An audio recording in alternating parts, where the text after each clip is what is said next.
Also tonight, several deer strikes in recent weeks have state officials offering up some warnings and advice before you hit the roads for the weekend. NBC Connecticut's Kevin Geis joining us live now just off I-84 in Manchester. Kevin, what's the official word? Yeah, Keisha, well, it's tricky according to officials. Deer, of course, don't have to abide by the rules of the road like you or I, but deep officials say there really isn't a rhyme or a reason or a specific spot that deer can cross, so it's up to you, the driver, to stay safe.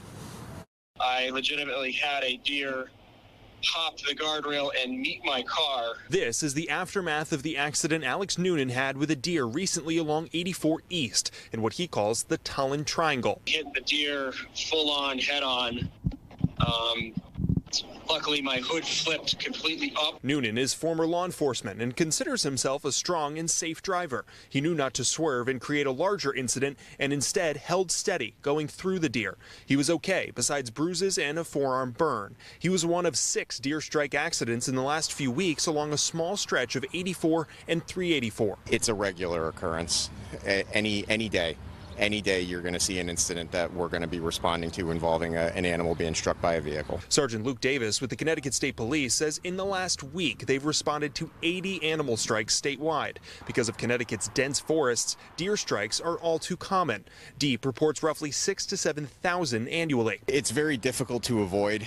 However, we do encourage everybody to drive safely and anticipate the unanticipated. Sergeant Davis says it's critical drivers pay attention, putting down cell phones and distractions and slowing down. You never know when an animal may come out in the roadway. Noonan was just glad he and drivers around him were okay. He would recommend avoiding a deer if you can safely, but if not, just hold steady. Deer decide to cross wherever they would like. Now, it's the spring and fall, according to DEEP officials, that deer are most active because of their babies and also in the fall because of mating season. But DEEP officials also say it's always a good idea to just be alert when you're on the roads. We're live in Manchester tonight. Kevin Geis, NBC Connecticut News. Mike, back to you. Kevin, thank you.